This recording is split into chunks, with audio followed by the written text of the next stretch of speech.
Today, we journey deep into the humid jungles of Mesoamerica, back to the civilization often called the mother culture of the Americas, the Olmec.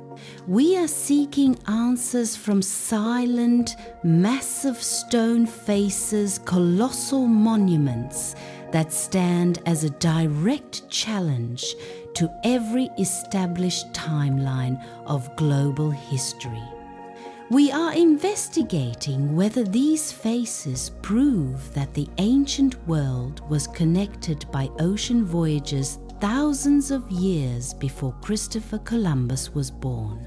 Grab your coffee. We are decoding the enigma carved into the Olmec Colossal Heads and the lost maritime technology they suggest. The Olmec civilization flourished along the southern Gulf Coast of Mexico, primarily between 1500 BC and 400 BC. They were the first major Mesoamerican civilization, predating the Mayans and the Aztecs, and their sophisticated culture gave rise to key elements later adopted across the region, including calendar systems, ritual ball games, and perhaps even early forms of writing.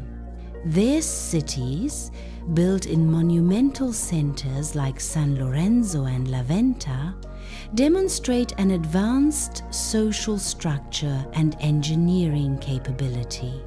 But their most enduring and most baffling legacy is the series of giant sculptures known as the Colossal Heads. To date, 17 of these heads have been officially discovered. They are enormous, standing up to 3.4 meters, 11 feet, high and weighing between 20 and 50 tons. Each head is carved from a single boulder of volcanic basalt. The logistical challenge of their creation is the first great mystery. The colossal boulders were quarried in the Tuxtla Mountains, sometimes over 150 kilometers, 90 miles, from the cities where they were erected. The Olmec had no beasts of burden, no metal tools capable of efficiently cutting basalt, and critically, they did not use the wheel for transportation.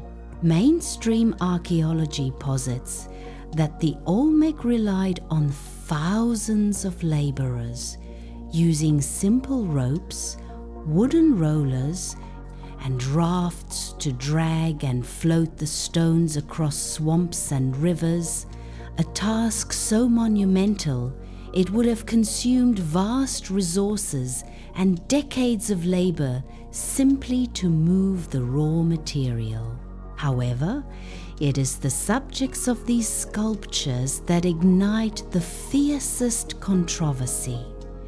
Each head represents a portrait of a powerful Olmec ruler or ancestor.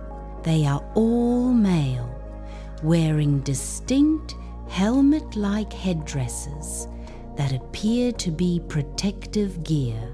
But the facial features are what truly challenge the historical narrative. These faces possess traits that many physical anthropologists have identified as Africanoid or Melanesian. They feature broad, flat noses, thick, full lips, and heavy-set jaws, features that starkly contrast with the typical East Asian-derived features of indigenous American populations. To the proponents of transoceanic contact, these heads are not mere stylistic choices. They are historical evidence. They argue that the Olmec were either heavily influenced by, or perhaps even founded by, visitors from West Africa or the Mediterranean, thousands of years before the accepted timeline of global interaction. This opens the door to the lost technology theory. If Africans or others reached Mesoamerica in 1500 BC, they possessed sophisticated, lost maritime technology ships capable of sustaining voyages lasting months, advanced navigational skills, and a global worldview that modern history reserves for the Greeks or Chinese millennia later. This would rewrite the entire history of ancient seafaring. The counter-argument, and the one favored by mainstream archaeologists, is firm. The features are simply stylized representations of local Olmec rulers. The broad noses and full lips are a characteristic art style used to denote power, respect, and perhaps the robust, muscular build of the warrior ruler class, rather than a depiction of a foreign race. Furthermore, the genetic record of indigenous Americans shows no traceable African DNA from that time period. To assume transoceanic contact based solely on stylized facial features is considered speculative and lacks concrete artifactual proof, such as Phoenician anchors or Roman coins from the appropriate era. Yet, the proponents of contact continue to build their case on intriguing, if circumstantial, evidence.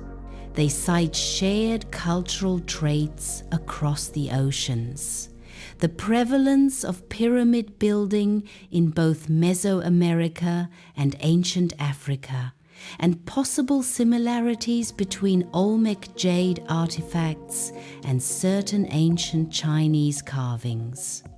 The question of why the Olmec would uniformly choose to portray their rulers with features so atypical of their region remains a powerful unanswered riddle. Why did the earliest and most dominant culture in America choose a physical template for their kings that so strongly resembles people from across the Atlantic?